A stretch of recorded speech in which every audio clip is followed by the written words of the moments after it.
Iya, Pak. Oke. Saya mute mic saya. Izin share screen ya, Pak.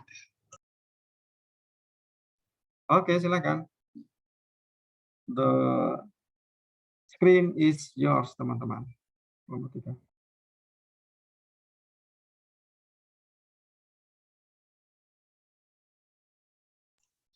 Baik, Assalamualaikum warahmatullahi wabarakatuh. Assalamualaikum warahmatullahi wabarakatuh. Selamat pagi menjelang siang, Bapak dan teman-teman semua. Semoga dalam keadaan sehat dan tetap semangat walaupun jamnya udah ya mendekati jam-jam siang gini. Sehat, semangat, Pak. Baik, sebelumnya kami perkenalkan kami dari kelompok. Kali ini kami diberi kesempatan untuk mempresentasikan sesuai dengan RPS itu pertemuan 11 completing test in akuisisi. Nah, sebelumnya kami izin memperkenalkan anggota kelompok yang terlebih dahulu. Untuk anggota kelompok 3 sendiri ada nomor urut 02 Andika Ahmad Ramadan, kemudian ada nomor urut 11, maaf ada gangguan suara, Kelvin Trio Agustin Putra, kemudian nomor 15 ada Maudi Viga Istighfarda, kemudian nomor urut 23 Rina Zulhan, kemudian nomor urut 27 Silvi Aulia. Oke, kali ini fokus kita itu pada dua topik. Yang pertama adalah property, plan, dan equipment. Yang kedua adalah prepaid expense. Oke, kita masuk pada poin pertama yaitu property, plan, dan equipment. Nah, ini akun-akun yang biasanya terkait dengan siklus akuisisi. Untuk aset sendiri itu ada cash, inventory, dan lain sebagainya yang biasanya sering kita temui. Kemudian expense pun ada seperti COGS, rent expense, property taxes, income tax expense, kemudian insurance expense, dan lainnya. Nah, namun karena pembahasan kita hanya pada PPE dan prepaid expense, maka untuk asetnya itu fokus pada property, plant, and equipment, kemudian into expense-nya itu prepaid expense, yaitu insurance expense-nya. Lanjut, nah ini merupakan siklus yang berkaitan dengan equipment. Sebenarnya kalau kita lihat di buku Arens itu dia merujuk kepada katanya figur 18.1. Figur itu ada komplit, ada 3 jenis transaksi di figur 18.1. Yang pertama ada akuisisi goods and service, kemudian ada cash disbursement, dan kemudian ada purchase, return, and allowance and discount. Nah, karena kita fokusnya pada PPE dan prepaid expense seperti yang sebelumnya, ini diintisarikan pada equipment, akumulasi depresiasi, gain or loss on disposal, dan depresiasi expense. Oke, selanjutnya mengenai klasifikasi properti, plant, dan equipment akan dibahas oleh rekan saya, Andika. Baik, terima kasih Rina. Selanjutnya saya akan menjelaskan mengenai klasifikasi properti, plant, and equipment. Nah, berdasarkan buku Arens, nah itu terdapat beberapa klasifikasi. Yang pertama, land and land improvement, building and building improvement, equipment, furniture, computer and fixture, autos and trucks, leasehold improvement, construction in process for property, plant, and equipment. Nah, teman-teman pasti udah pada tahu semua akun-akun ini. Mungkin saya akan lebih menjelaskan mengenai yang leasehold improvement, karena ini mungkin terbilang cukup baru, dan leasehold improvement itu adalah ketika kita menyewa, biasanya kasusnya itu sebuah building. Nah, ketika kita menyewa sebuah building dan kita melakukan pengembangan di situ, nah itu kita catat pengembangannya itu sebagai leasehold improvement. Dan kita amortisasi itunya, asetnya itu selama masa sewa kita. Oke, next.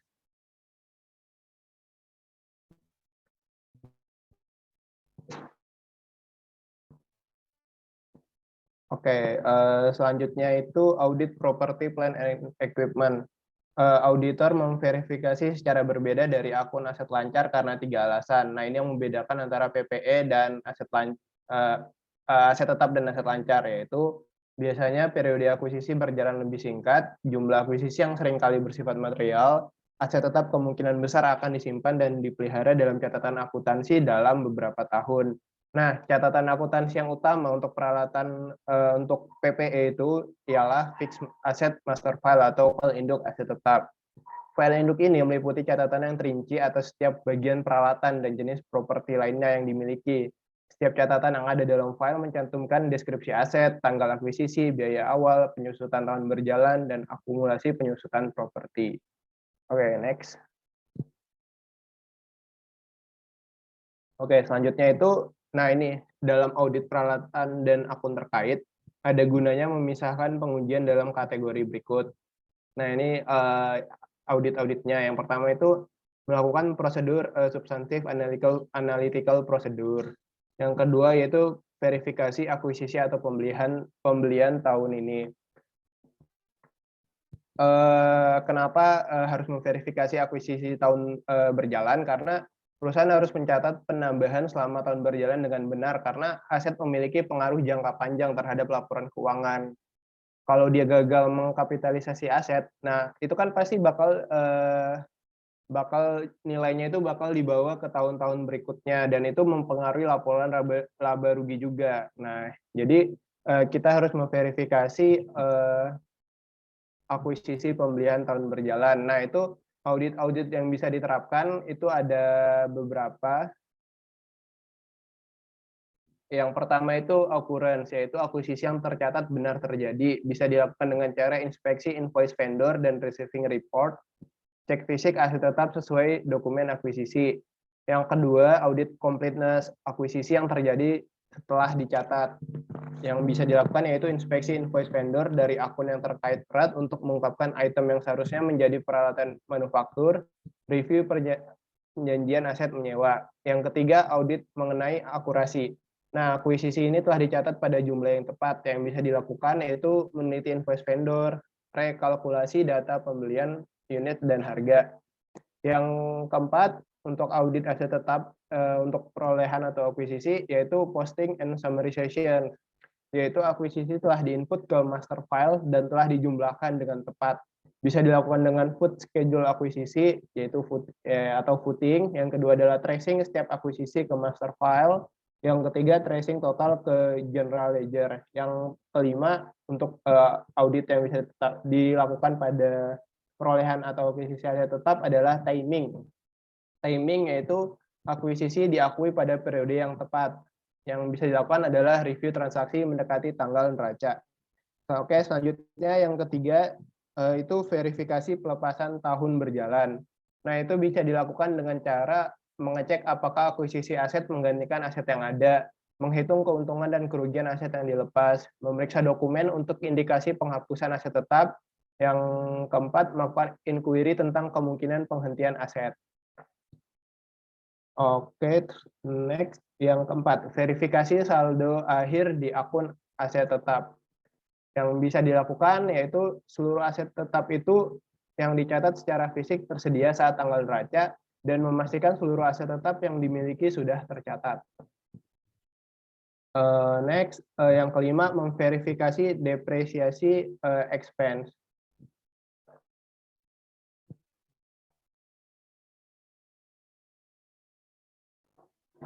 Depresiasi expense merupakan salah satu dari beberapa akun beban yang tidak diverifikasi sebagai bagian dari pengujian pengendalian dan pengujian substantif atas transaksi.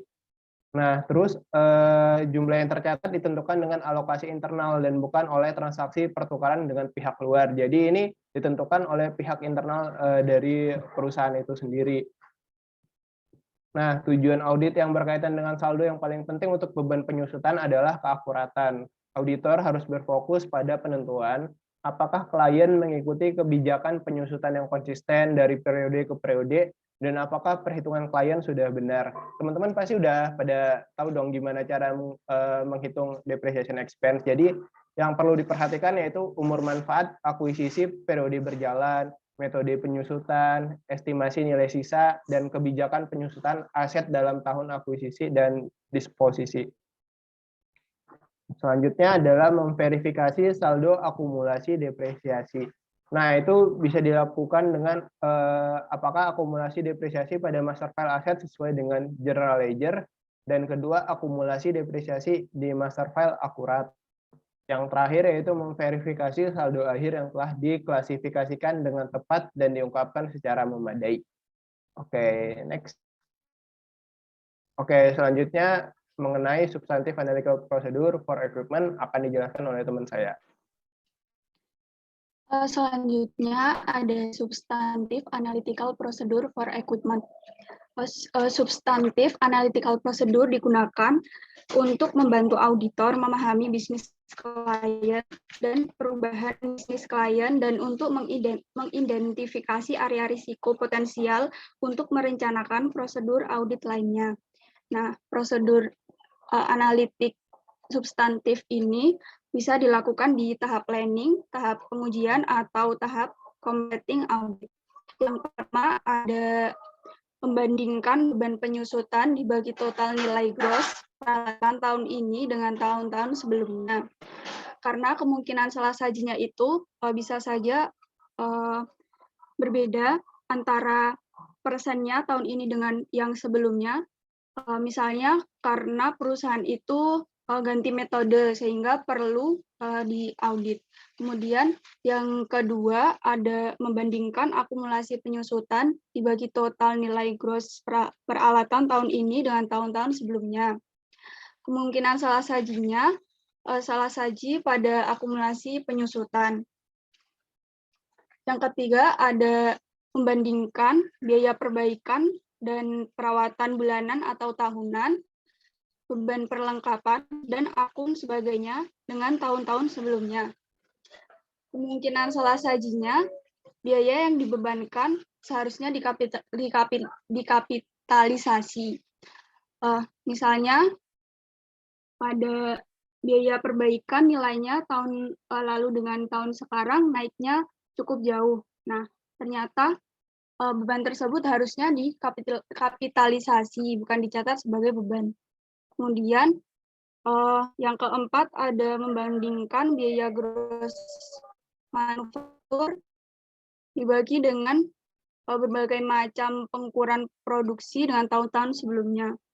Ini maksudnya itu membandingkan biaya produksi terhadap produktivitas dengan tahun sebelumnya.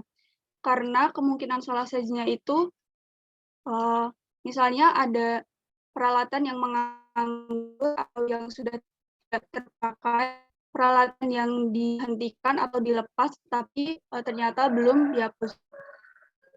Selanjutnya, next.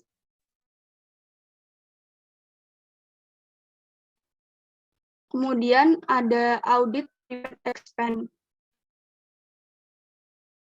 Atau di muka itu ada trend, prepaid insurance, prepaid salaries, prepaid tax. Kali ini kita akan membahas insurance yang selanjutnya akan dijelaskan oleh Maudi.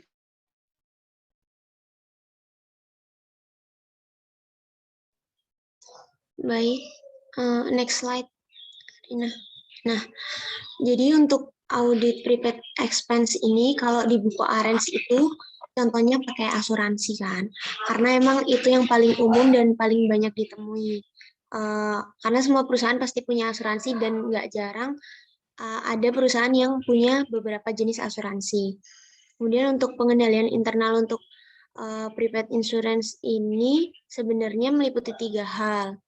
Yang pertama pengendalian atas akuisisi atau perolehan asuransi dan pencatatan asuransi. Yang kedua pengendalian atas pendaftaran asuransi. Dan yang ketiga pengendalian atas charge off dari insurance expense atau pembebanan biaya asuransinya. Nah, untuk informasi kebijakan yang meliputi nomor polis, jumlah yang dicakup, dan premi tahunan itu sebenarnya udah termasuk di 3 pengendalian itu. Jadi untuk pengendalian internal itu penting banget buat tahu tentang nomor polis, jumlah yang dicakup, catatan berlakunya asuransi, dan tanggal kadaluarsa setiap asuransi yang dimiliki. Nah, kenapa penting? Karena nantinya itu bakal jadi dasar buat menentukan jumlah prepaid insurance dan insurance expense yang nanti jumlahnya bakal diverifikasi sesuai atau enggak sama kontrak asuransi yang mendasarinya dan kebijakan yang ada. Terus juga penting buat mengetahui isi asuransi ini nilainya sebenarnya benar atau enggak. Jadi kadang ya udah bayar gede asuransi, terus kan dicatatnya jadinya beban asuransinya tinggi. Nah, tapi ternyata asuransinya itu nggak worth it gitu. Jadi misal dibanding asuransi yang lain, kok kayaknya mahal banget, padahal yang didapetin itu nggak mencakup banyak hal gitu. Jadi banyak perbandingan-perbandingan yang kayaknya tuh kelihatannya beda jauh kalau dibandingin asuransi yang lain, padahal harganya tuh sama gitu, tapi yang didapetin tuh kok jauh lebih sedikit dibanding kalau pakai asuransi yang lain. Nah, pengendalian terkait hal ini tuh juga perlu banget dilakuin. Kemudian dalam audit prepaid insurance, auditor memperoleh bagian dari klien yang berisi daftar setiap kebijakan mengenai yang pertama saldo awal, terus pembayaran atas kebijakan premi, terus jumlah biayanya yang dibebankan ke prepaid expense, ke insurance expense, berapa sama saldo akhirnya. Next slide. Nah, prepaid insurance dan akun terkait. Prepaid insurance dan jadi terkait prepaid insurance ini, seperti yang udah kita ketahui dan pelajari selama ini, akun prepaid insurance ini ya hubungannya sama akun insurance expense. Kita sama-sama tahu kalau saldo prepaid insurance ini berasal dari pembayaran premi asuransi yang udah kita lakuin, dan nanti dia akan berubah jadi insurance expense ketika periode asuransinya udah terjadi. Tentunya sesuai dengan kebijakan yang berlaku. Itu. Next. Baik, selanjutnya saya serahkan kembali ke moderator. Baik, terima kasih kepada teman-teman kelompok 3. Selanjutnya dari pemaparan tadi, apakah sekiranya ada pertanyaan dari teman-teman? Izin teman-teman kelompok 3. Ya, silakan Dinda. Jadi kan sekarang ini musim pinjol ya, atau pinjaman online. Nah, misalkan itu perusahaan itu melakukan pinjaman online, tetapi sebagai jaminannya, dia itu menjaminkan salah satu atau beberapa aset tetapnya. Nah, itu apakah ada perlakuan khusus jika aset tetapnya itu dijadikan sebuah jaminan gitu? Terima kasih. Oke, terima kasih Dinda. Pertanyaannya kami tampung dahulu. Apa ada pertanyaan dari teman-teman yang lainnya?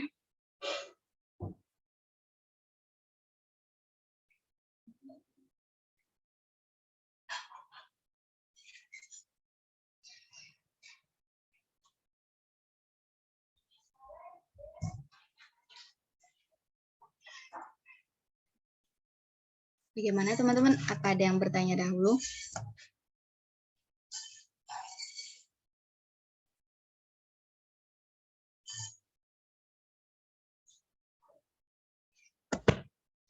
Oke, mungkin sedang memikirkan pertanyaan juga. Kami izin menjawab pertanyaan Dinda dahulu, tapi sebelum itu kami izin diskusi sebentar ya Pak, terkait jawabannya Pak. Ya. Ya, terima kasih teman-teman. Tapi sambil menunggu jawaban terkait tadi, nanti kalau kita bicara tentang PPE ya, property plant equipment, aset tetap tadi saya sebut seperti itu di awal ya, aset. Jadi kan sama aja atau fixed aset dengan PPE itu katakanlah sama lah, memudahkan kita berkomunikasi. Terus sekarang kalau kita perhatikan aset tetap ini, PPE ini transaksi di tahun berjalan, transaksi penambahan atau pengurangan ini berbeda dengan transaksi atas inventory. Inventory bisa jadi sering terjadi gitu kan ya, tiap hari mungkin atau tiap berapa hari sekali pasti ada. Nah, untuk PPE ini, untuk fixed asset ini transaksinya tidak sering terjadi dalam tahun berjalan. Jarang-jarang ada transaksi penambahan atau pengurangan. Jarang-jarang ada transaksi yaitu penambahan lah ya, atau pengurangannya. Atau istilahnya kalau akuisisi. Jarang-jarang. Tapi sekalinya ada, biasanya nilai material. Itu karakter dari fixed asset yang kita bicarakan hari ini. Karakter dari PPE, property plant equipment. Bentuknya apa sih kalau kita bicara tentang fixed asset ini? Yang hari ini kita bahas bisa berupa land dan improvement, building improvement gitu kan ya. Bisa berupa mesin, bisa berupa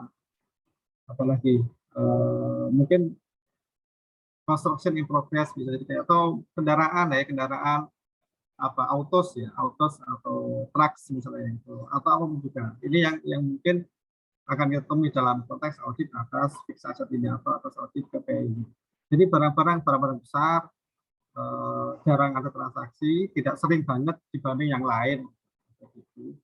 Kemudian tadi sekali transaksi yang cukup besar, terus karena masa manfaatnya panjang, ini kan aset untuk dipakai dalam kegiatan bisnis perusahaan, masa manfaatnya lebih dari setahun, sehingga tentu saja pembukuannya, pencatatannya juga akan dipelihara oleh pihak perusahaan, oleh pihak audit, oleh pihak perusahaan ini lebih dari satu masa pembukuan, bertahun-tahun lah, melewati satu tahun pembukuan, jadi sekian tahun pembukuan.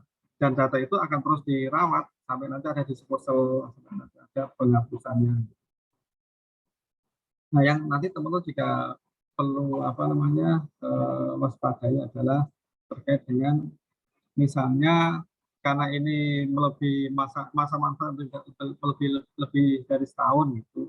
Tadi sempat disampaikan juga tentang depresiasinya. Kita butuh nilai depresiasi.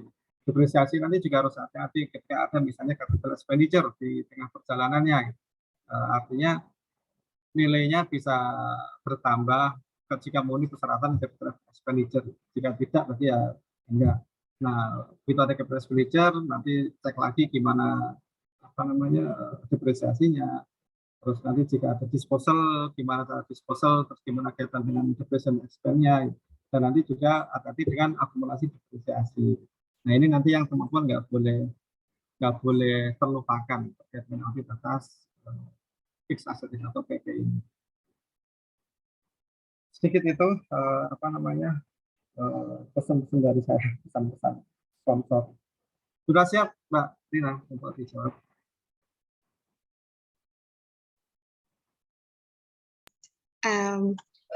Dinda boleh diulang lagi pertanyaannya? Nah, yang pendek aja kali Mbak Dinda ya. Jadi bagaimana perlakuan untuk aset tetap yang menjadi jaminan seperti jaminan pinjaman online begitu? Ada nggak perlakuan khususnya untuk aset tersebut?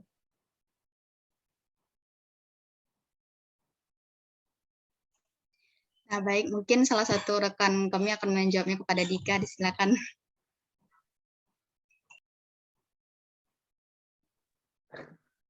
Oke, baik. Terima kasih Rina atas kesempatannya. Saya akan mencoba menjawab pertanyaan dari Dinda. Untuk perlakuan terhadap aset yang dijadikan jaminan terhadap suatu pinjaman, nah itu sama seperti misalnya kalau misalnya Dinda tahu yaitu restricted cash. Nah itu kan bakal dibatasi penggunaannya. Nah seperti aset juga, jadi perusahaan akan membatasi penggunaan aset tersebut agar nilai aset tersebut itu tidak akan turun atau mungkin jumlahnya akan tetap sama sesuai dengan kontrak jaminannya. Mungkin seperti itu Pak, mungkin ada tambahan yang lain.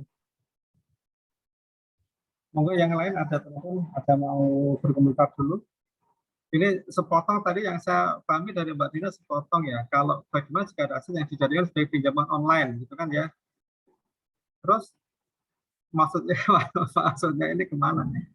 Ya kalau aset dia jaminkan ya hak dia kan ya sebenarnya hak yang bersangkutan toh.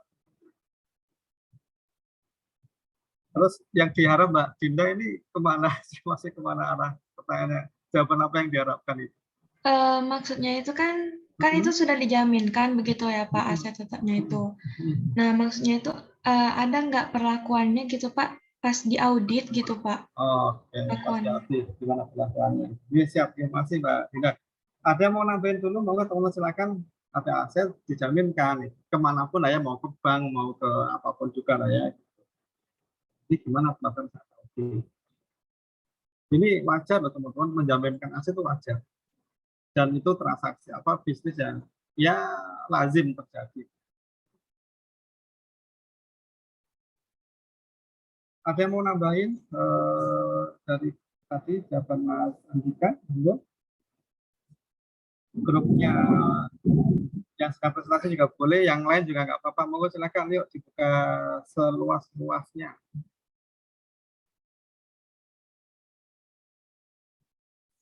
Nggak ada ya? Izin Pak. Monggo Mas Kelvin. Izin nyampaikan sedikit aja, kan tadi saya coba cari juga kan Pak. Iya, siap. Itu tuh ada kayak jurnalnya di suatu univ itu, dan jelasin kayak pengakuan barang jaminan oleh PT Pegadaian gitu. Menurut saya tuh konsepnya mirip gitu kan dengan pertanyaannya si Dinda. Nah itu tuh PT Pegadaiannya tuh langsung ngakui aset jaminan dari kliennya itu sebagai aset lain-lain. Jadi mungkin kalau menurut saya pribadi, mewakili kelompok 3 mungkin kayak sebagai aset, mungkin kita sebagai perusahaan terus ngasih pinjam uang ke pinjaman online, terus ngasih jaminan. Nah, barang jaminan kita itu bakal kita kredit kan Pak. Soalnya kan dari pihak Pegadaiannya sendiri itu mereka ngakuinya sebagai aset lain-lain gitu Pak. Mungkin gitu aja Pak. Terima kasih Pak. Pengakuan dari sisi yang tadi Mas ya, berarti ya. Ya, dari Pegadaian tadi menyampaikan nanti punya aset lain-lain, bukan aset dia, tapi aset yang lain, itu aset titipan pihak ketiga, titipan atau gadai dari pihak ketiga lah. Jadi bukan punya dia, itu punya orang, tapi dikuasai oleh dia, oleh Pegadaian. Nah ini sekarang ini kan di sisi perusahaannya punya aset, tapi sedang dikuasai pihak lain. Itu tahu Mbak Dinda, jadi gimana ini? Ya, oke, terus sekali kalau tadi kita melihat Pegadaian, asetnya aset bergerak biasanya gitu di Pegadaian. Biasanya loh ya, saya nggak tahu persis bisnis plannya seperti apa. Tapi kalau apa namanya dalam bahasa itu ya orang menggadaikan emas, menggadaikan perhiasan, menggadaikan kendaraan yang bisa ditaksir nilainya, dan mungkin nggak sebesar menggadaikan rumah semacam itu, saya kurang tahu. Tapi kalau perusahaan-perusahaan itu, sambil contoh gini, mereka menjaminkan asetnya kepada pemerintah untuk pelayanan atau untuk kegiatan bisnis yang mereka lakukan. Misalnya gini, ambil contoh yang mudah, ada pabrik rokok, mereka menjaminkan, mereka mempunyai corporate guarantee, menjaminkan perusahaan kepada pemerintah Indonesia, kepada bea cukai.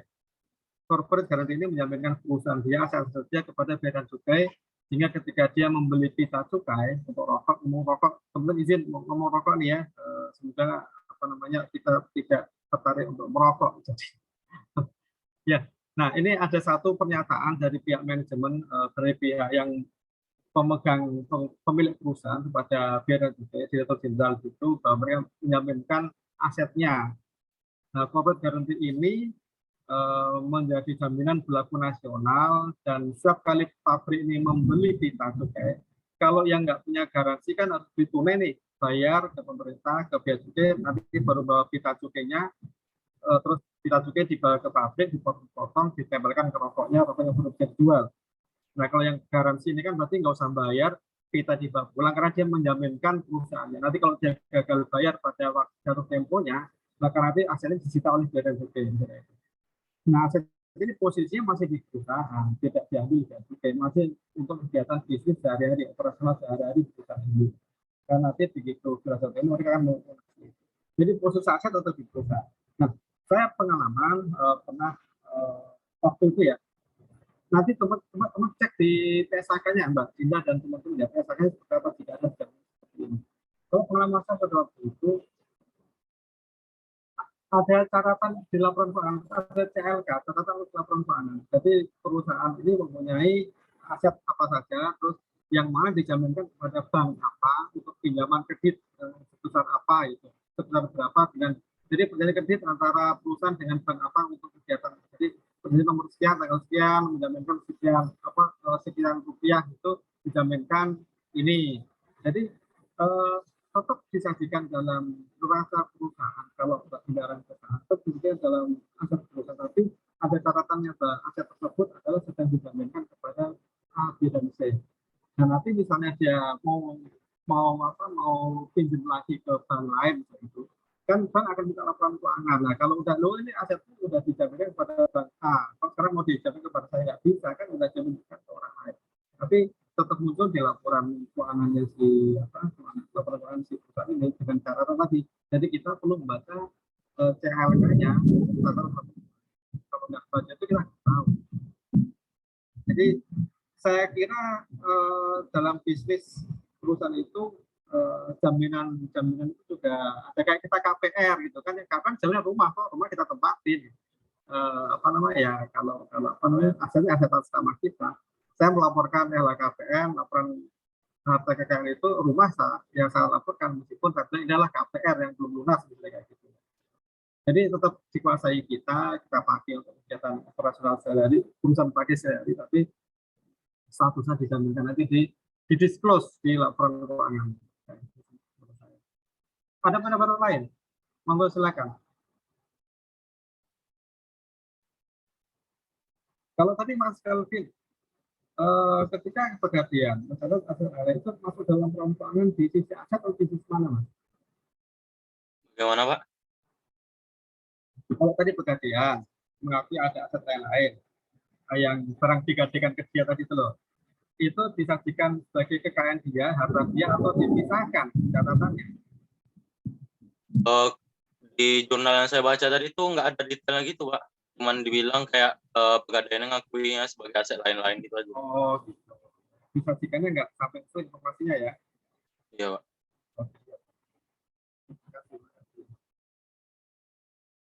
Oke, Mbak Tina, kita cukup menghibur, menjawab. Baik, terima kasih kepada Bapak. Semoga jawaban dari Bapak lebih bisa melengkapi pertanyaan Dinda tadi, Din. Baik, kita lanjut ke pertanyaan selanjutnya. Jika ada teman-teman yang ingin bertanya, disilakan.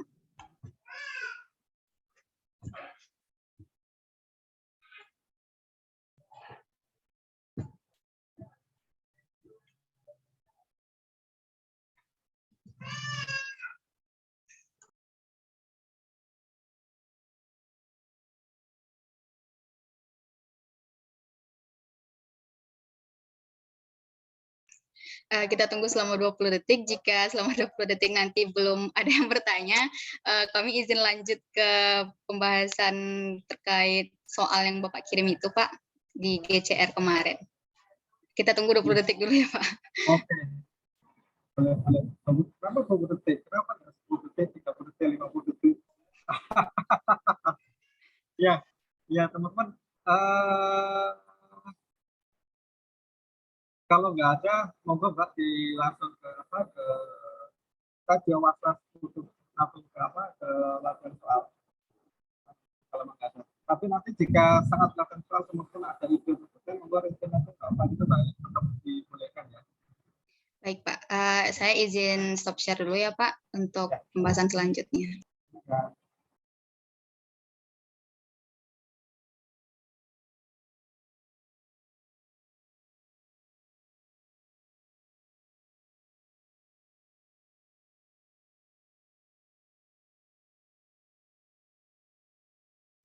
Izin Pak, ini berarti langsung lanjut ke soal yang di GCR aja ya Pak?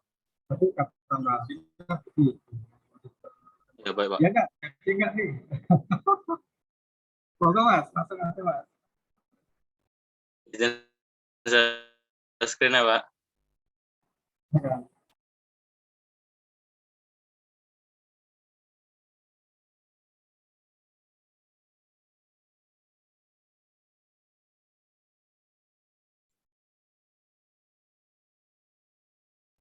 Baik, saya perwakilan dari kelompok 3 akan coba menjelaskan terkait soal RPS pertemuan 11.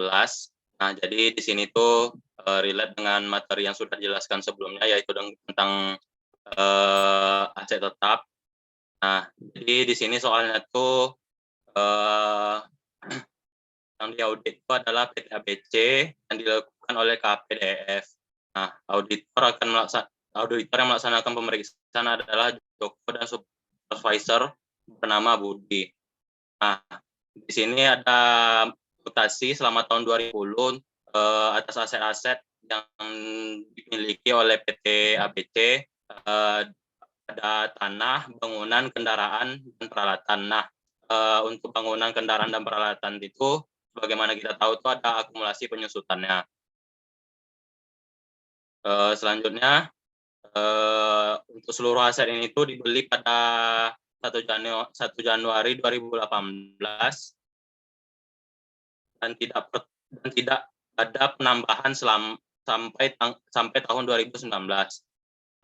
Terus untuk nomor 3 itu PT ABC menyusunkan aset tetap dengan metode garis lurus dengan estimasi masa manfaat selama 20 tahun untuk tanah dan bangunan, 5 tahun untuk kendaraan, dan 4 tahun untuk peralatan. Tidak ada nilai sisa yang diestimasi. Nah, di sini tuh kan dia bilang 20 tahun untuk tanah dan bangunan, sedangkan tanah itu tidak dilakukan penyusutan. Jadi ini diambil kesimpulan penyusutannya untuk bangunan.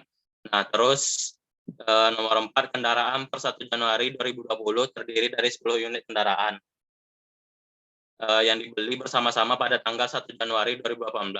Pada tanggal 1 Juli 2020, sebuah kendaraan mengalami kecelakaan dan dijual sebesar 50.000. Jurnal yang dicatat ABC adalah bank 50.000 di debit, kerugian penjualan aset 40.000 debit, akumulasi penyusutan 60.000 debit, dan biaya perolehan mobil 150 kredit. Selanjutnya nomor 5, pada tanggal 1 Oktober, ABC membeli mobil baru seharga 200.000 dengan fasilitas pembiayaan selama 36 bulan. Jadi dia tuh beli mobil kendaraan baru. Nah, kendaraan itu tuh dibeli secara cash sebesar 60.000, sedangkan sisanya itu dibayarkan dengan utang.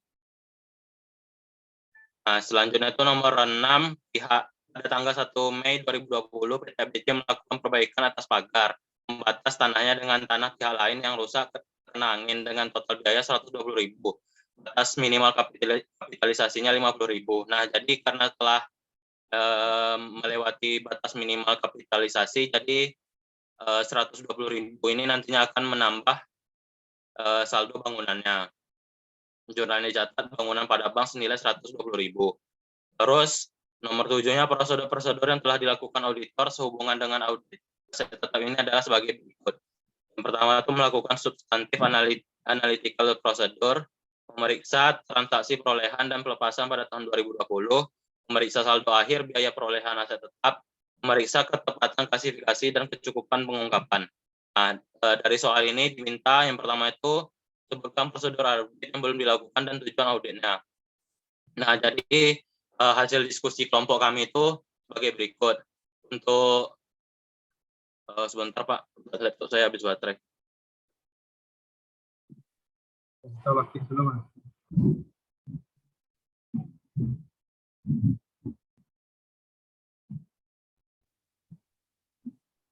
Selanjutnya itu untuk prosedur audit yang belum dilakukan.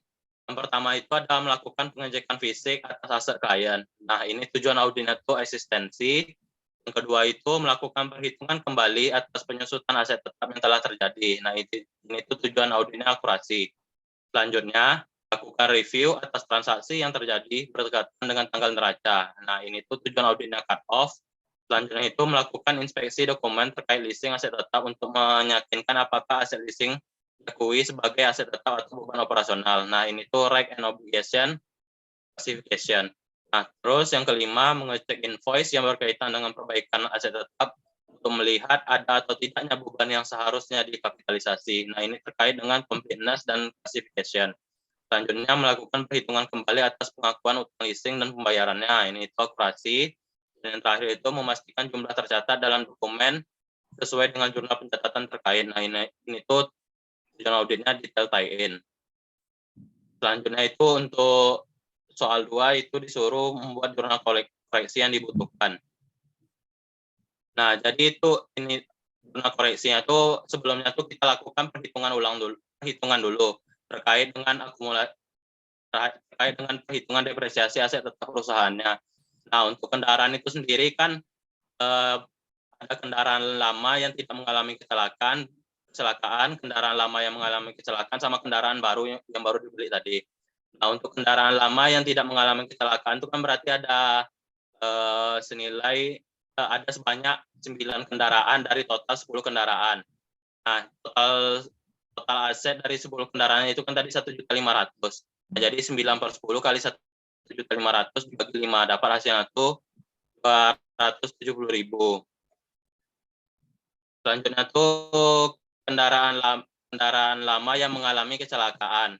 Nah, kecelakaannya itu kan terjadi pada 1 Juli 2020. Nah, jadi untuk penyusutan aset tetapnya itu sendiri baru berjalan untuk penyusutan aset tetapnya itu baru berjalan selama 6 bulan. Nah, jadi 1/10 dikali 1.500.000 dibagi 5 dikali 6/12 dapat hasilnya itu 15.000. Nah, untuk kendaraan baru yang dibeli tadi itu kan dibelinya itu pada 1 Oktober 2020. Nah, jadi untuk penyusutan asetnya itu baru berjalan selama 3 bulan. Jadi 3/12 dikali 200.000 terus masa manfaatnya itu 5 tahun. Nah, jadi didapat depresiasinya itu 10.000. Selanjutnya untuk peralatan itu kan masa manfaatnya 4 tahun. Nah, penyusutan per tahunnya itu total hasilnya itu 50.000, penyusutan per tahunnya itu 125.000. Terus untuk bangunan lama itu 12 juta, masa manfaatnya itu 20 tahun dibagi jadi dapat 600.000. Untuk kapitalisasinya sendiri itu 120.000 dibagi 20 dan fraksinya itu 8/12. Jadi dapat 4.000. Selanjutnya itu untuk jurnal kliennya kan yang pertama itu ada terkait dengan penjualan aset tadi, penjualan mobil yang mengalami kecelakaan tadi. Nah, itu tuh kan klien kita nyatanya bank, dalam sini bank tuh mewakili sebagai cash, bank senilai 50.000, kerugian penjualan aset 40.000 di debit, akumulasi penyusutan kendaraan 60.000 di debit, selanjutnya biaya perolehan mobil 150.000 di kredit. Nah, jurnal seharusnya itu bank senilai cash yang diterima yaitu 50.000. Nah, untuk akumulasi penyusutan kendaraannya itu sendiri senilai ini per semesternya itu tadi 15.000 kan, untuk satu mobil itu per semester tuh 15.000. Sementara yang udah dilewati itu selama 5 semester, yaitu 2018 2 semester, 2019 2 semester, terus 2020-nya itu 1 semester. Jadi 5 dikali 15.000 itu dapat total akumulasi penyusutan untuk mobil yang mengalami kecelakaan ini itu 75.000. Jadi harusnya tuh akumulasi penyusutan kendaraannya itu 75.000. Sehingga diperoleh kerugian penjualan hasilnya itu menurun hanya sebesar 25.000. Untuk koreksi jurnal kita tuh mendebit akumulasi penyusutan kendaraan terus mengurangi kerugian yang telah dialami senilai 15.000. Itu selisih dari 40.000 dengan 25.000 ini. Selanjutnya itu ada reklasifikasi karena si klien kita dari aset tetap kendaraan itu sendiri. Jadi mendebit biaya perolehan mobil dan mengkredit aset tetap kendaraan senilai 150.000. Selanjutnya itu untuk pencatatan pembelian kendaraan baru. Nah, klien kita kan nyatanya aset tetap kendaraan di debit 228, bank 60, utang leasingnya 168. Nah, seharusnya tuh kita nyatat aset itu sebesar nilai biaya perolehannya yaitu senilai 200.000. Cash yang dikeluarkan tuh 60.000 sehingga hutang leasingnya tuh sebesar selisihnya tuh 140.000. Jadi di sini kita tuh kelebihan mencatat hutang leasing sehingga harus dikurangkan di debit senilai 28.000 yaitu 168 dikurang 140 terus mengkredit aset tetap kendaraan senilai 28.000.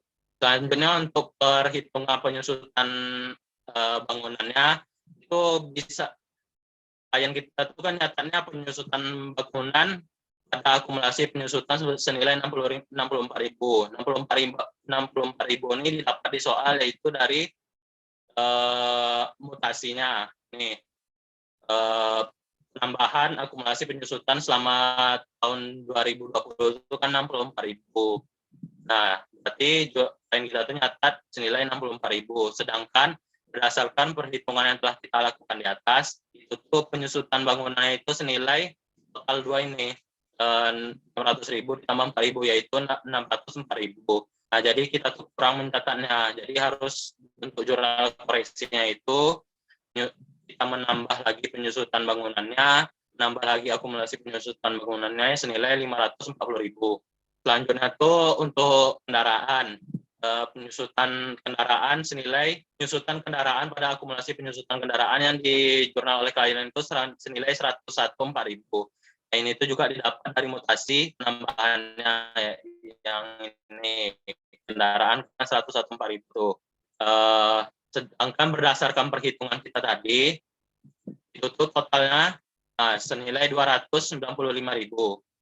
Jadi lagi-lagi klien kita tuh kurang dalam mencatat penyusutannya. Jadi dilakukan jurnal koreksi, kita tambah penyusutan kendaraan dan akumulasinya senilai selisihnya ini 193.600. Nah, selanjutnya itu untuk peralatan. Peralatan ini klien kita tuh nyatanya penyusutan peralatan pada akumulasi penyusutan peralatan senilai 62.500. Nah, ini itu juga didapat dari mutasi penambahannya. Penambahan akumulasinya yaitu 62.500 kan. Nah, jurnal seharusnya itu senilai 125.000 ini yang untuk peralatan. Nah, jadi lagi-lagi klien kita tuh kurang dalam melakukan pencatatan penyusutannya, sehingga perlu dilakukan jurnal koreksi penyusutan peralatan pada akumulasi penyusutan peralatan yaitu senilai 62.000, yaitu selisih antara 125.000 dikurangi 62.500 ini. Selanjutnya itu kita atas kerja auditnya. Atas kerja auditnya ini tuh formatnya udah ada dilampirkan di soalnya. Jadi coba kita buat. Nah, kalau saldo per klien itu untuk biaya perolehan tuh 200.000 ya kan, 200.000 sesuai yang ini 200.000. Untuk bangun yang untuk per klien itu kita ngambil dari saldo yang sebelah sini semua, kita samain. Nah, untuk auditnya itu berdasarkan audit yang telah kita lakukan. Nah, jadi di sini kan tadi ada koreksi kendaraan karena kelebihan mencatat hutang leasing tadi itu.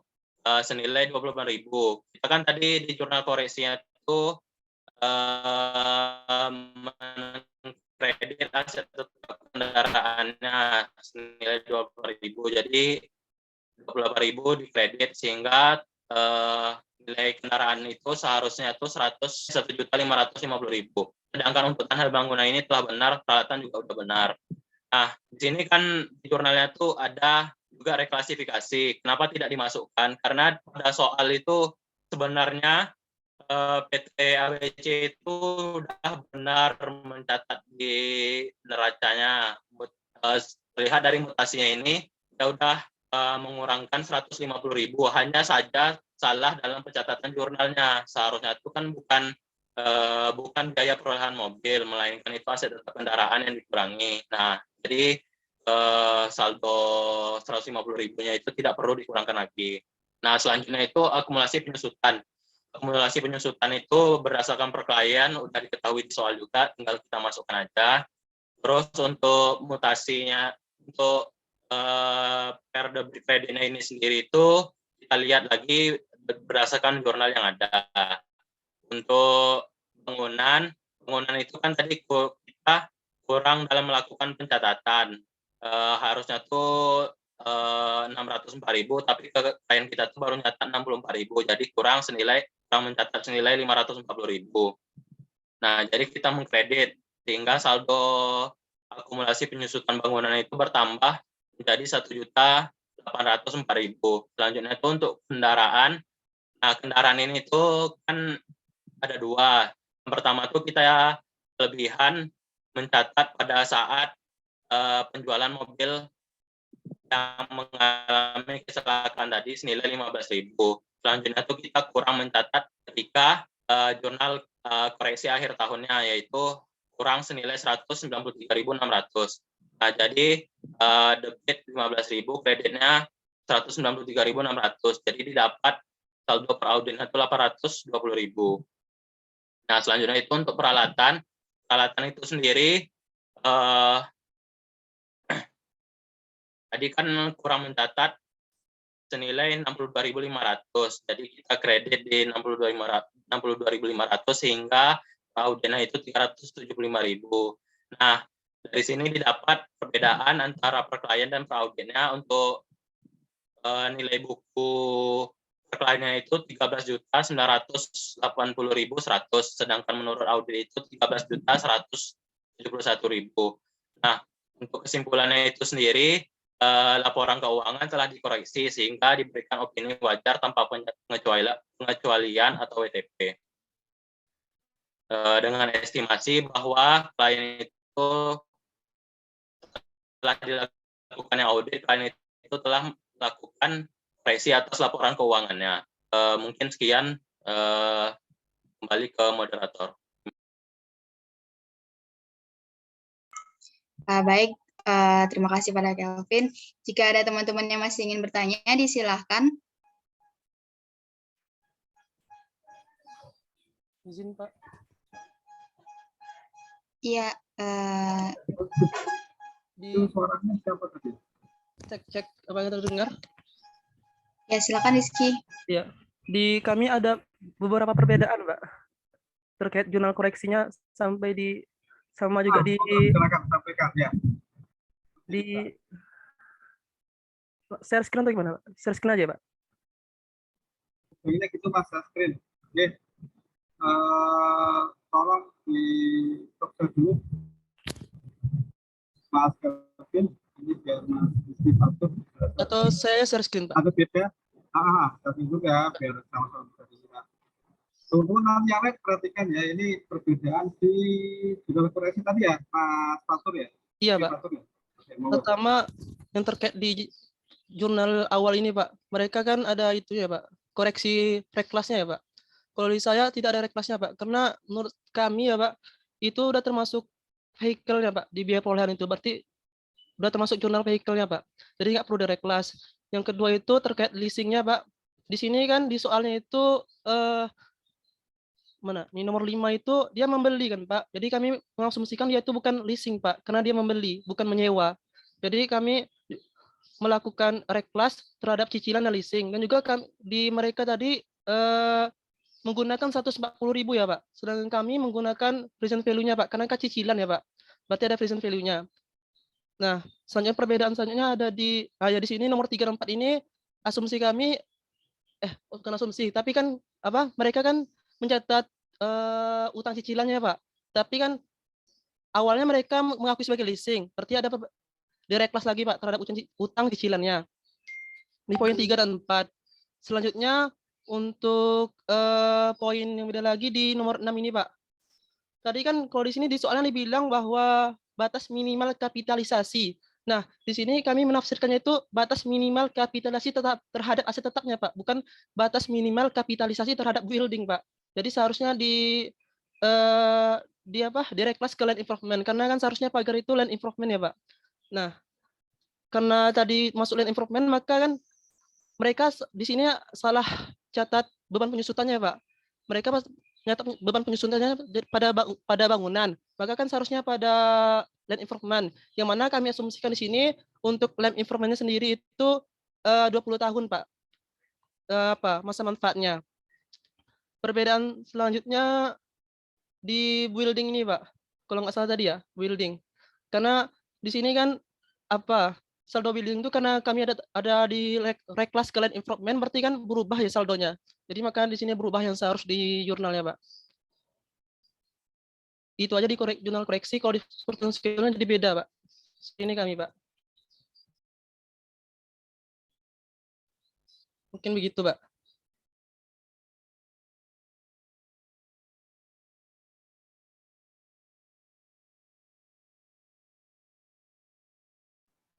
Monggo teman-teman yang tadi diskus menanggapi dulu.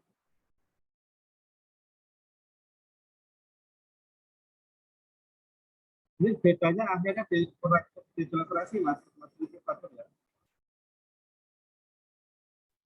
Iya, Pak. Ini bedanya di koreksi tadi. Iya, Pak. Ini untuk jurnal koreksinya yang tertampil di layar sekarang ya. Boleh lihat tadi Mas apa namanya schedule-nya.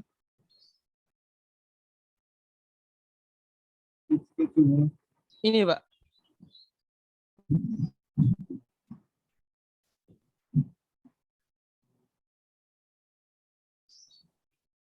Gimana teman-teman? Ini beda ya angkanya ya. 16.000 ini tadi 28 ya Mas tadi Mas Bro ya. Coba ditanggapi dulu dari teman-teman. Izin bertanya Pak kepada kelompok Rizky Pak. Silakan. Tadi yang untuk perlakuan kapitalisasi itu berarti kelompok Rizky tidak menganggapnya sebagai sebuah tidak memenuhi syarat minimal kapitalisasi atau bagaimana ya? Oh ya, kan land improvement itu harusnya masuk aset tetap juga kan? Berarti harus memenuhi kapitalisasi. Nah di sini kan dibilangnya batas minimal kapitalisasi. Berarti kami menangkapnya itu batas minimal kapitalisasi terhadap aset tetap, bukan batas minimal kapitalisasi terhadap buildingnya. Maka kalau seharusnya kan pagar ini kan harusnya masuk land improvement yang seharusnya kan. Kalau selama ini kita pelajari, maka kami masukkan ke land improvement bukan di bangunannya, di kamera kelas gitu.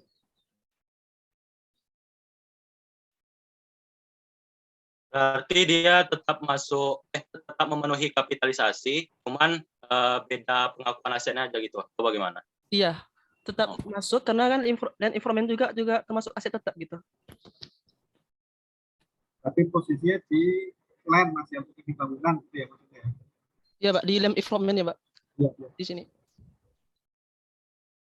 Jadi jangan ditambahkan ke building dong, gitu kan ya. Kita diklasifikasi ke land.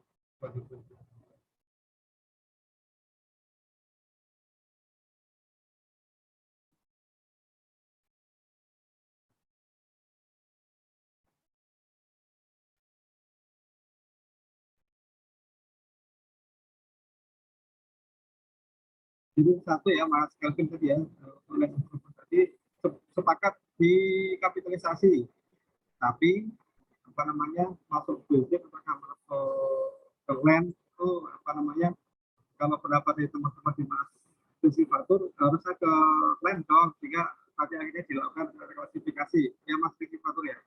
Iya Pak, begitu Pak kami.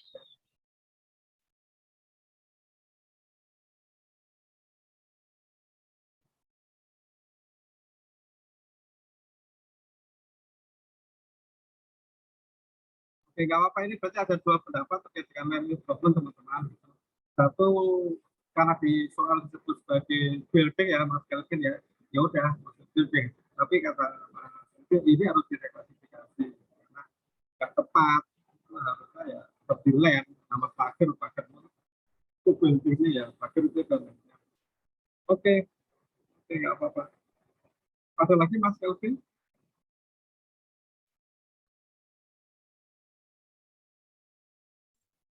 Mungkin untuk yang bagian leasing atau hutang cicilan dari itu mungkin bisa tolong dijelasin lagi Pak, soalnya masih kurang dapat juga poinnya di mana gitu Pak. Ya. Monggo Mas Rizky yang tadi leasing. Oh iya Pak. Kalau kami Pak, karena di sini dia dibilangnya PT ABC membeli mobil ya Pak, bukan menyewa. Jadi kami anggap dia ini bukan termasuk leasing Pak, sehingga harus direklas ke utang cicilan. Nah kalau utang cicilan berarti kita membayar cicilan selama 24 bulan di situ ya. Berarti kan kalau secara teori yang kita pelajari itu ada time value of money kan, berarti harus di present value kan. Nah di sini present value-nya dapat 151.696. Tinggal direklas saja Pak, seperti biasa. Untuk 34 ini, nomor 3 ini untuk jurnal cicilan di bulan November, yang keempat ini untuk jurnal cicilan di bulan Desember. Yang ini, Pak. November, Desember ini cuma tinggal direklas juga, Pak, hutang leasingnya.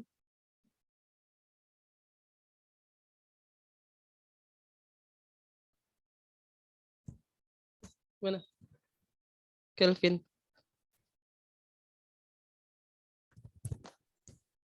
Terima kasih Rizky, dapat dipahami. Mungkin ada sedikit kekeliruan dari kelompok kami. Nggak apa-apa, namanya kita sudah diskusi tuh. Bukan sesuatu yang biasa aja lah gitu ya, salah atau tepat ya, masih dinamis terus, kita masih belajar.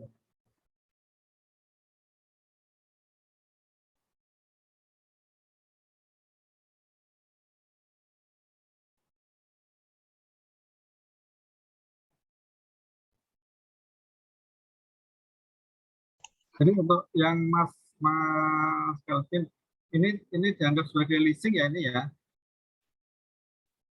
Cuma kalau Mas Rizky Fatur buat sebagai leasing tadi ini membeli gitu ya, intinya ya.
Maaf, hujan-hujan ada paket ada yang ambil.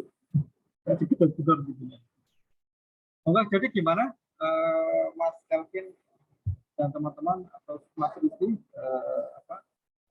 kita boleh teman-teman sepakat atau nggak sepakat nggak apa-apa. Artinya kalau kita oke, nanti setelah ini kita akan cek lagi gimana aturan di PSAK mau saja, itu bukan sesuatu yang sesuatu yang nggak pas, nggak apa-apa.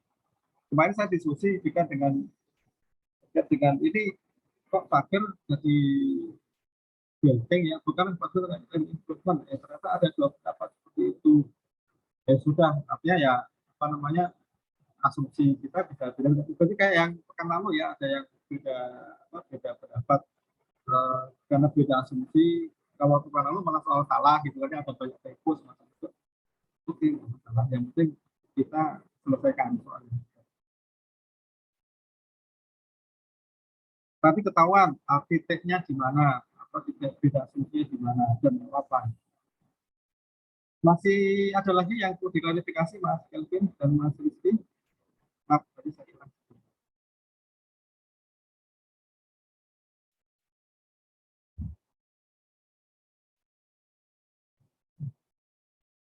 Apakah itu leasing atau bukan? Jadi gimana, Mas Rizky dan Mas Kelvin? Tetap beda pendapat ya, Mas Rizky, bukan nggak leasing gitu ya, tapi Mas Kelvin ini leasing gitu. Gimana, Mas Rizky? Monggo silakan. Izin, Pak. Oke, setelah saya coba baca lagi, sepertinya memang benar utang cicilan, Pak, bukan utang leasing. Leasing ya, oke, siap. Oke. Ya, oke.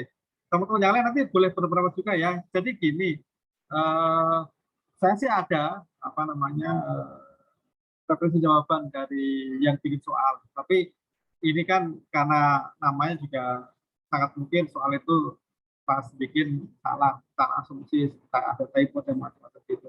Saya lebih soal kita seperti ini. Tadi yang land improvement itu di kunci yang dibuat itu nggak usah dikoreksi gitu. Jadi dia memang usul building, Tapi saya nggak sepakat dengan itu, saya lebih sepakat kalau itu masuk ke land. Jadi ya apa namanya, tapi saya sepakat dengan Mas kita harus direklasifikasi menjadi land, jangan masuk ke kapitalisasi ke building. Tapi kuncinya itu masuk ke building. Saya pikir ini berarti perlu cari lagi referensinya, ini mana yang bilang bahwa land improvement pagar itu bisa menjadi kapitalisasi ke gedung. Nah ini saya belum ke referensinya, coba nanti saya akan cari lagi referensinya seperti apa. Tapi ya maksud saya gini teman-teman sekalian, kita hormati apa namanya jawaban yang ada, opsi-opsinya seperti apa, opsinya seperti apa. Gitu. Karena bisa jadi dinamika di PSAK ya yang kita sendiri tidak terlalu audit. Kalau proses auditnya kita ngerti, tapi aturan di PSAK yang terbaru seperti apa, atau mungkin kita sudah kurang update di sisi itu.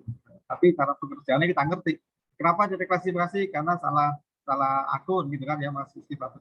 Kenapa ini tetap gitu ya? Karena sudah sama. Itu aja simpel.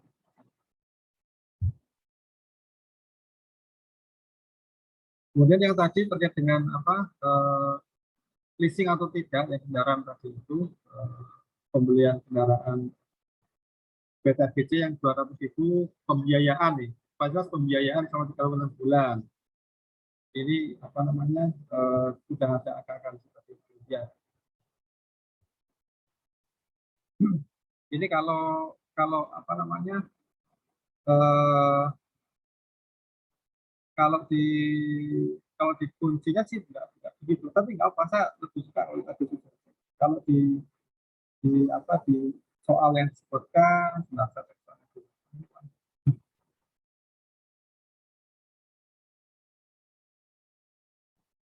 tetap kendaraan ban.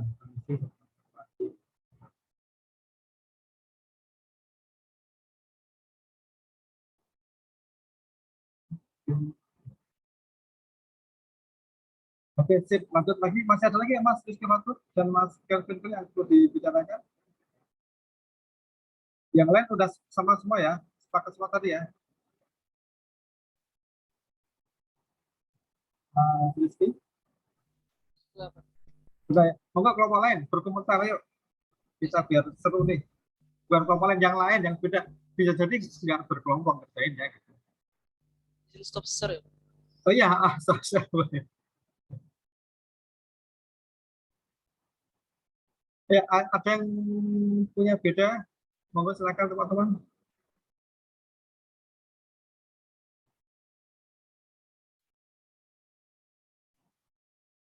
Ayo, monggo.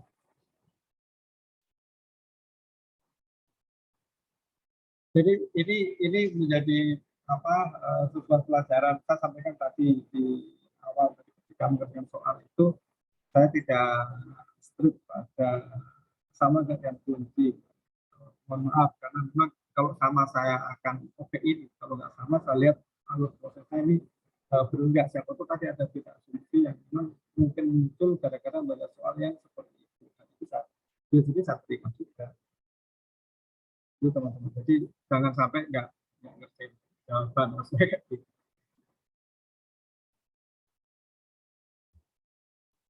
Ada lagi selain tadi? Monggo silakan.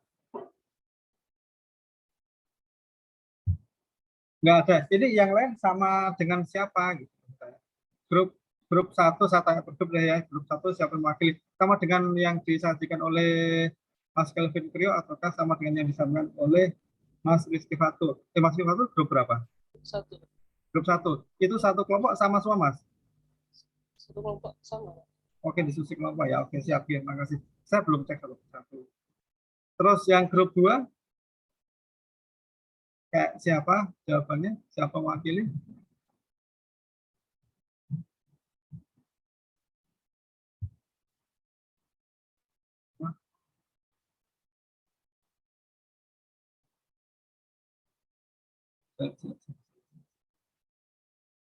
Ini kalau nggak sebut namanya pada nggak maju hal cari kita sebut nama. Jadi jangan adem aja bingung. Jadi siapa? Nomor 2 siapa yang mau menyampaikan? ada Mas Muhammad Novel, Noviana Masuko, Nelly Sialahan, yang kemarin prestasi kan? Ya. Monggo siapa mewakili?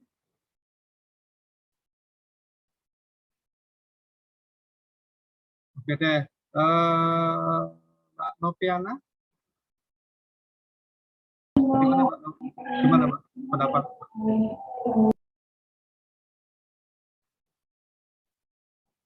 Suaranya nggak itu ya. Oke, Nelly aja coba. Nelly ada nggak? Iya Pak. Nah, gimana pendapat Nelly dengan diskusi tadi? Kalau kelompok kami hampir mirip sama punyanya Fatur, tapi Tidak ada juga. perbedaan juga sih Pak. Oke, monggo di-share dulu kalau gitu. Iya Mbak Noviana tadi kedengaran. Monggo Nelly boleh di-share? Ini mau di-share screen gitu ya Pak? Iya dong, biar tahu kenapa beda. Kan mirip sama yang di Mas Rizky Fatur tadi kan ya, tapi beda dikit. Nah, kita tahu bedanya di mana. Nggak apa-apa, memperkaya kita. Ini asumsi-asumsi yang berjalan mungkin Anda monggo silakan.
Oh, ada suaranya ya?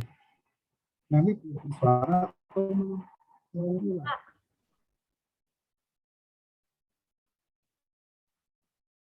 Pak, apakah suara saya terdengar? kecil putus terdengar sih. Oh ini tadi Nelly yang share screen. Tadi yang menyampaikan Mbak Noviana. Mas monggo, apa saja. Ya. Sudah terdengar Pak? Mas Kelvin dengar nggak? Mas Rizky dengar nggak? Nggak apa-apa, biar nanti kita sama-sama menyimak itu maksudnya. Boleh dideketin sedikit lagi Mbak Noviana. Yang lain juga teman-teman ya. Silakan Mbak Noviana. Cek. Ya.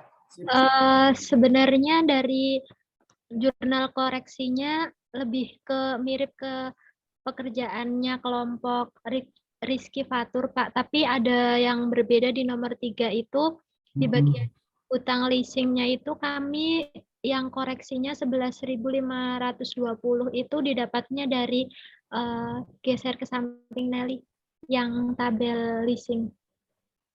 11.000 ke kanan. Nah, ini perhitungan yang leasing yang kami lakukan Pak, jadi yang 11.500 sekian tadi itu didapatnya dari reduction of liability yang di dua paling atas itu. Jadi kita koreksinya dari situ Pak. Seperti itu. Kalau yang keseluruhan secara umum insya Allah udah sama sih Pak sama kelompok yang tadi Pak. jurnal-jurnal yang lain. Yang kami agak bingung juga di bagian leasingnya, Pak. Sekian, Pak, dari kelompok 2. Beda angka sedikit aja karena perhitungan Mbak ya. Jadi oke, siap, terima kasih. Artinya ada hitungannya kenapa angkanya di situ. Ya. Untuk yang ini problemnya muncul di nomor 5 ya. 1 Oktober BPNPT membeli mobil baru 200.000 fasilitas pembiayaan selama 36 bulan. Yang ke atas ya, kalau bulan terus 200.000 angka 30%. 30% berarti 60.000 ya, sesuai di situ jumlah biaya 140.000. Nah, bunga 2 tahun 10% per tahun 28.000. Jumlah yang dibayar menjadi sekian, jadi 4 kali adalah 140 tambah 288, bilang 13 7.000. Jadi siap. Jurnal yang dibuat seperti itu, pokok bunga jumlah sekian. Kalau surat dibuat aset tetap 228, kemudian bank jam bayar uang berarti 60.000 ya, terus nanti utangnya 168. Ini apa namanya menjadi pertanyaan, itu perlu diperiksa apa enggak. Oke, siap, terima kasih. Termasuk penyusutannya nih, ya.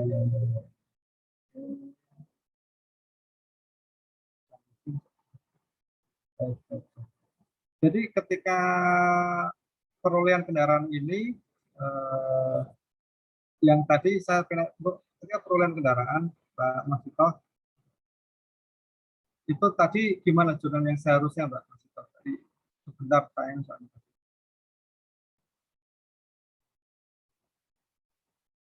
Tanggal 1 Oktober, maksud jurnal yang dibuat tadi tanggal 1 Oktober ya, apa perolehan kendaraan tersebut. Dan dia aset tetap kendaraan di debit dan mengkredit bank. Ini soalnya itu ya, apa banknya ada di posisi debit ya, bukan kredit ya, di soalnya ya. Tapi apa angkanya di 60 itu di kredit. Gimana Mbak Mas itu untuk jurnal yang seharusnya saat perolehan tanggal 1 Oktober itu? Tanggal 1 Oktober itu kecil suaranya Mbak, kecil. Oh benar Pak. Yang ini ya Pak, yang perolehan yang leasing ya Pak. Oh yang nomor 5 tadi itu. Yang PKBC 1 Oktober 2020. Banknya itu di kredit Pak, 60.000. Nah, kalau disoalkan posisi banknya angkanya di kredit 60.000, tapi ya ada typo di sinilah ya, aset tetapnya bank di tulisannya di apa kan banknya di debit tapi kok angkanya di kredit, tapi jadi balance. Nah, jurnal seharusnya gimana namanya Mbak Masito? Kalau dari kelompok kami sama Pak, dari yang tempatnya Rizky tadi yang aset tetap kendaraan di debit 211.696, lalu yang di kreditnya bank 60.000 dan utang leasing 151.696. Ada pendapat lain? Terima kasih Pak Mas Ipah. Ini yang jauh sebagai nilai aset itu 200.000 kah ataukah angka yang berbeda gitu ya Mbak Noviana berarti ya? Ya. Jadi kalau di Mas Rizky Fatur yang dianggap sebagai nilai aset di tanggal 1 Oktober berapa Mas? Yang seharusnya?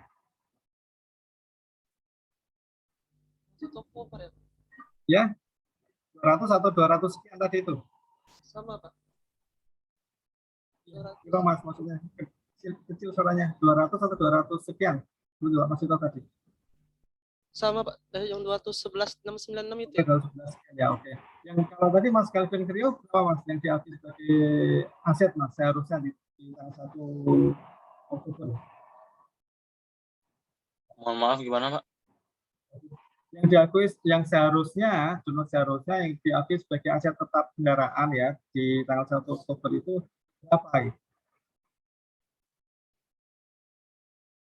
Saya benar senilai 200.000 itu ya? sih, Pak. Oke, Ya, Pak. siap. Ya, terima kasih. Jadi di pengakuan berapa nilai aset pun kita udah beda. Maksud kita teman-teman kita udah beda ya. Ada 211 sekian tadi, ada yang 200. Siap, gitu. Nah ini nanti kita harus cek lagi berapa yang seharusnya kita akui sebagai apa namanya harga perolehan, harga nilai aset kita, nilai kendaraan yang menurut itu gitu. Yang 200.000 apakah 200 tadi itu ada beda di situ. Oke, siap. Oke. Karena nanti berpengaruh ini ketika kita mengakui aset sebesar, kalau semula kan dia catat sebagai aset tetap kendaraan itu 228, yang PTBC semula ya, PTBC ya, kemudian mengkredit hutang 60.000 dan hutang leasing 168.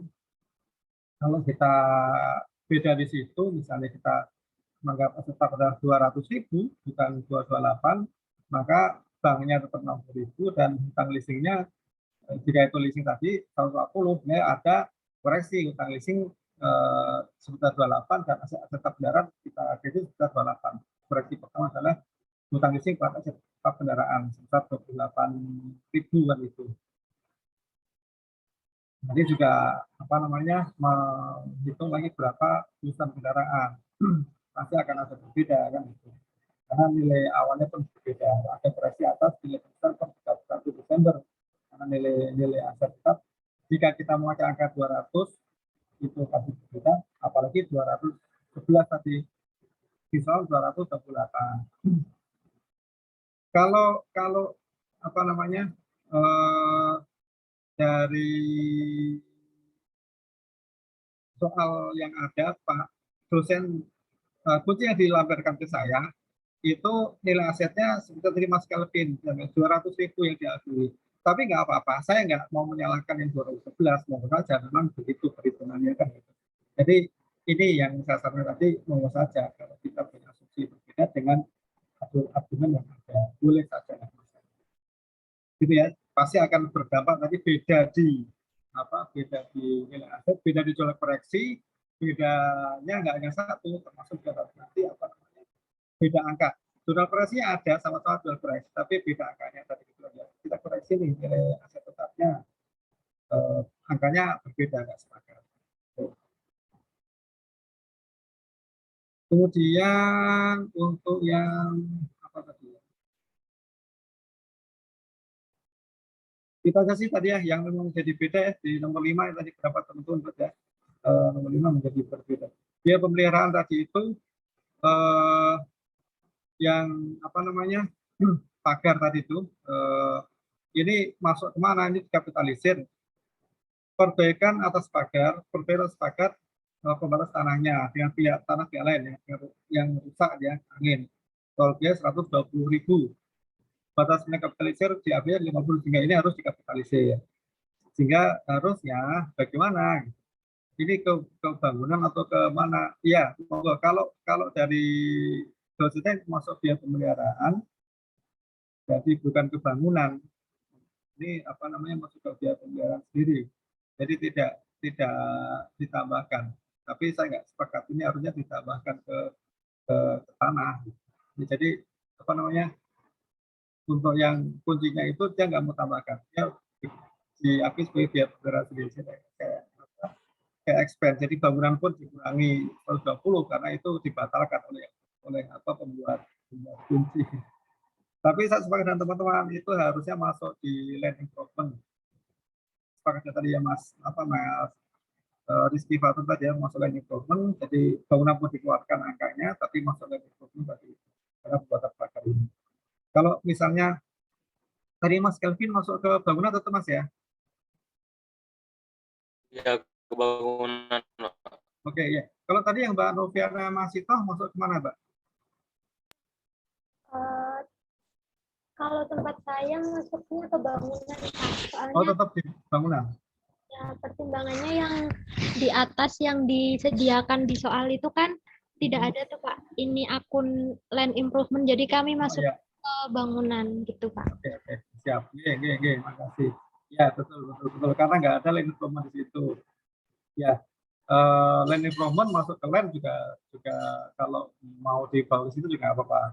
Ya siap, terima kasih tetap bangunan. Karena di apa namanya di soal nomor 1 itu mutasi aset ya nggak ada land improvement. Land biasanya kan land improvement masuk di land and land improvement gitu kan. Building and building improvement biasanya gitu kan jadi satu. Jadi bisa jadi satu akunnya. Tapi nggak apa. Untuk terima kasih. Jadi kita punya beberapa. Kalau di kunci yang ada teman-teman itu masuk di bangunan juga. Bukan bangunan, ini pemeliharaan malah aneh ini nggak dikapitalisir di kuncinya nggak dikapitalisir. Pasal ini ya tadi kita sama-sama sepakat ini kapitalisir karena lebih dari 100, lebih dari 50 kapitalisir, tapi dia bilang seperti dia bilang biasa, expand saja itu. Terus di balik jurnalnya ini menghapuskan apa penambahan kebangunan, terus juga mengurangi penyusutan. Misal itu nggak ada lagi, itu nggak masuk ke dalam kapitalisir. Jadi kalau diadu dengan kunci jadi beda-beda, ini nggak apa-apa karena kadang pun saya nggak sepakat dengan kuncinya juga. Itu teman-teman ya, sip, terima kasih. Yang lain ada beda lagi nggak? Paling tadi aja kan ya. Kalaupun ada nomor 5 tadi itu, terus yang ini bangunan arah kemana gitu. Pagar tadi itu masuk ke bangunan atau ke land improvement. Masih ada lagi yang perlu kita diskusikan, monggo silakan.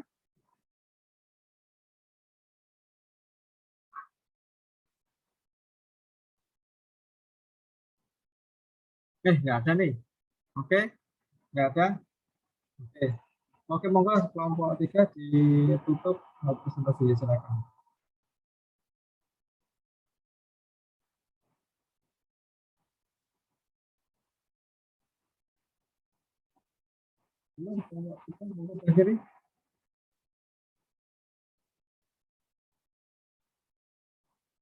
Siapa tadi moderatornya? Mbak Rina tadi. Masih ada nggak? Siapa yang mewakili? Monggo yang mewakili. Saya aja yang tutup, Pak. Monggo dari tadi gitu. Silakan, Mas.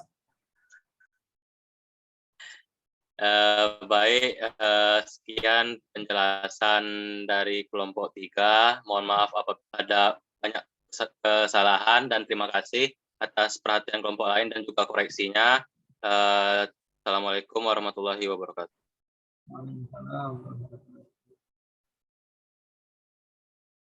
Ya, terima kasih Mas dan teman-teman di kita sudah melakukan mereka semuanya. Kita juga boleh pakai reaction yang tekan tombol. Oke, terus sekarang ini jam lebat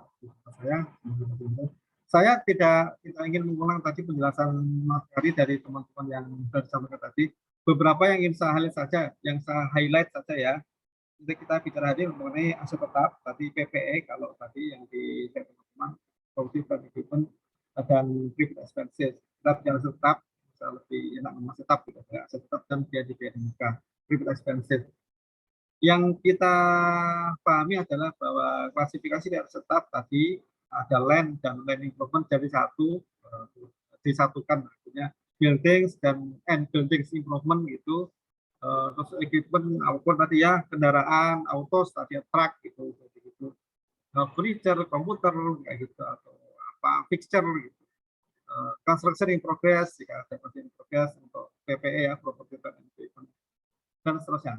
Itu klasifikasi tidak tetap. Tadi ciri-cirinya yang saya sampaikan adalah umumnya transaksi akuisisi di tahun berjalan tidak banyak, tidak sering. Beda karena pekan lalu kita bicara inventory itu mungkin akan lebih sering terjadi transaksi inventory, tapi kalau yang fixed asset seperti ini tentunya lebih lebih sedikit transaksinya. Kemudian tadi saya sampaikan bahwa nilai perolehannya meskipun jarang, tapi ingat nilai perolehannya sangat mungkin jadi material sekali. Dan ini tadi kita contohkan saat kita bicara mengenai kendaraan yang satu super kita FPJ tadi berapa nilainya? 200.000 atau 211.000 gitu. Kita punya perawat masing-masing mau saja, saya tidak akan memaksakan. Nggak harus strict pada studi, karena teman-teman juga punya pendapat yang punya dasar yang kuat juga, mau saja. Saya memperhatikan proses audit, proses apa melaksanakan pekerjaan pemeriksaan. Terus yang kedua tadi nilainya basic model, yang ketiga adalah sangat mungkin karena nilainya tinggi, masa manfaat lebih dari sekian tahun, lebih dari tahun, maka ya akan masuk catatan akuntansi dalam beberapa periode kan itu. Ini catat dalam beberapa periode. Kemudian sekarang ini untuk aset tetap itu tadi dibuatkan daftarnya, tadi itu dibuatkan daftar sesuai dengan contoh di soal itu ya, dibuat daftar seperti itu. Apa saja aset yang dimiliki. Nanti dia, jadi yang contoh yang di soal nomor 1 itu akan muncul daftar seperti itu setiap tahun di lampiran laporan keuangan. Jadi yang di soal nomor 1 itu tulisannya ikhtisar mutasi aset tetap, dia perolehan apa saja jenis akun-akunnya, ini nanti selalu muncul di laporan keuangan, dilampirkan di laporan keuangan. Jadi gitu. Jadi orang jadi tahu apa sih pergerakannya kayak apa. Biasanya masuk dilampirkan di CLK, dilampirkan di situ. Jadi pergerakan, bahkan saya dulu waktu audit itu sampai itu satu halaman itu mencakup pergerakan selama 2 tahun atau bahkan 3 tahun. 2 tahun 3 tahun. Jadi nggak apa-apa, setahun juga nggak apa-apa, tapi kalau kita laporkan itu komparatif berarti ya itu 2 tahun. Kalau yang disoalkan cuma setahun ya pergerakannya. Ya, kalau komparatif ya harus 2 tahun. 2 tahun. Nah, yang perlu hati-hati ketika audit atas aset tetap ini adalah teman-teman jangan nanti terjadi kelalaian tadi ngitung penyusutan tadi itu loh, kan ketika beda pengakuan kapitalisir atau kapitalisir pasti berdampak pada depreciation expense. Kalau itu terpengaruh berarti nanti di akumulasi depresiasi juga berpengaruh kan itu. Ini nilai aset yang nilainya besar, kalau nanti salah saji maka mungkin akan jadi material. Maka itu nanti termasuk hati-hati ketika menghitung atau mengoreksi depreciation expense, beban penyusutan ya, termasuk akumulasinya nanti. Terus juga tadi kapitalisir, ini juga ternyata menjadi menarik kan ya, di soal masuk bangunan. Terus pendapat ini land, kita reklasifikasi oke. Ini tetap bangunan karena nggak ada land improvement. Yes, jadi menurut saya monggo. Jadi karena beda karena memang argumentasi sedikit. Nggak ada Pak land improvement, ada bangunan ya kita tetap bangunan. Oke. Nah tadi ada disposal, jika ada disposal juga teman-teman sekalian di disposal ini apakah memang nilainya sudah tidak ada atau masih ada. Nanti hati-hati di situ hitungannya ya, ada kapitalisir tadi di perbaikan tadi mana yang kapitalisir, dan jika ada disposal di mana nanti dampaknya juga ke saldo neraca, saldo aset tetap lah ya, aset tetap tersebut termasuk nanti akumulasi perusahaan juga akan. Yang lain saya kira nggak ada yang menarik untuk diulas lagi. Kemudian untuk yang prepaid expenses, karena kita hari ini 2 tema ya, tadi misalnya dari prepaid expenses, itu prepaid expenses kalau kita yang lazim ada gitu, kita biasa temui nanti di perusahaan adalah sewa dibayar di muka, atau nanti asuransi dibayar di muka. Itu katakanlah hampir selalu ada di setiap perusahaan lah gitu. Atau mungkin nanti ada pajak dibayar di muka, cicilan pajak itu masih dibayar di muka. Ya, itu nanti penghitungannya yang harus kita juga berapa nanti saldo dibayar di muka di akhir tahun, berapa yang sudah terpakai, berapa ya belum terpakai. Jadi nanti perhatikan kalau audit atas beban dibayar di muka ini internal kontrolnya seperti apa. Internal kontrolnya seperti apa, di mana pencatatan perolehannya, di mana nanti penghitungan pemakaiannya, pembebanannya misalnya kayak gitu. Terus ada punya berapa asuransi, jika asuransi punya berapa sewa yang dibayar, nanti juga teman-teman harus hati-hati. Masing-masing asuransi, kemudian tadi atau sewa dibandingkan itu harus punya kontrol yang berbeda. Dan sebenarnya salah menentukan saldo dan pembebanannya. Ya. Kayak itu aja yang apa namanya perlu saya sampaikan. Dan yang diperlukan tadi jangan sampai salah tadi pengakuan berapa sisa bukanya, jangan sampai juga tadi berapa salah kapan mengenai pengorbanannya, terus berapa sisa bukanya. Saya kira itu aja sih yang perlu saya ingatkan ke teman-teman sekalian. Oh iya, aman-aman. Ya, siap. Kalau tidak ada pertanyaan, berarti kita boleh akhiri sesi kita pada siang hari ini. Monggo ada lagi yang mau ditanyakan? Kalau nggak ada, kita akan akhiri kalau Mbak Silvi mengizinkan. Kalau Mbak Silvi mengizinkan, ya kita akhiri. Monggo ada? Mbak Silvi gimana? Boleh ditutup atau nunggu jam 1? Teman-teman ada yang mau bertanya? Kalau misal tidak ada, boleh Pak. Iya. Pak Silvi jawabannya bijak sekali. Monggo ada nggak? Nggak ada ya? Oke, siap. Terima kasih atas atensi teman-teman sekalian. Tadi di awal kuliah saya berikan beberapa speech, gitu. Speech. Mohon disikapi dengan sikap yang positif ya teman-teman ya, jangan sampai sikap yang negatif. Itu misalnya kita di kelas, jadi nggak boleh keluar kelas, kemudian di kelas. Kalau keluar kelas nanti bisa bahaya. Apa namanya? Ya jangan dibagi kelas, itu penting kita dibagi saja. Nggak boleh dibagi kelas. Kalau pengalaman saya kemarin bisa berujung ke pidana, itu nggak enak banget. Jadi nggak usah dibawa yang tidak nyaman untuk semua di ujungnya. Ya, mengikuti paradigma baru untuk belajar ya, untuk kita belajar, teman-teman dipersilakan untuk mencari referensi tambahan, mencari referensi yang meyakinkan. Ini Pak Ger tadi itu dikapitalisir ke land improvement, apakah atau ke building. Nah, di mana yang betul, di mana monggo dicari nanti di mana yang betul. Saya juga akan nyari lagi, akan disusul lagi terkait itu. Gitu. Siapa tahu saya juga yang nggak update gitu kan ya. Oh, Pak Ger bisa ke gedung. Oh enggak, ini nggak bisa gedung, nggak bisa land, nggak bisa land improvement. Pak Ger ini nggak ada dampaknya. Oh, Pak, ini harus tetap jadi expand, bisa kayak gitu. Oke, nanti ya kita cari apa namanya. Mana yang pembenaran yang paling masuk akal, paling ada dasarnya gitu. Gitu ya. Oke, masih ada waktu beberapa menit untuk belajar mandiri mencari tambah referensi. Buat teman sekalian, kita harus selalu ketemu di ruang Zoom seperti ini. Terima kasih, sampai ketemu tahun depan ya Mas Silvia. Pekan depan kita libur ya. Libur setahun teman-teman, kita ketemu tahun depan tahun 2022. Semoga tetap sehat semuanya.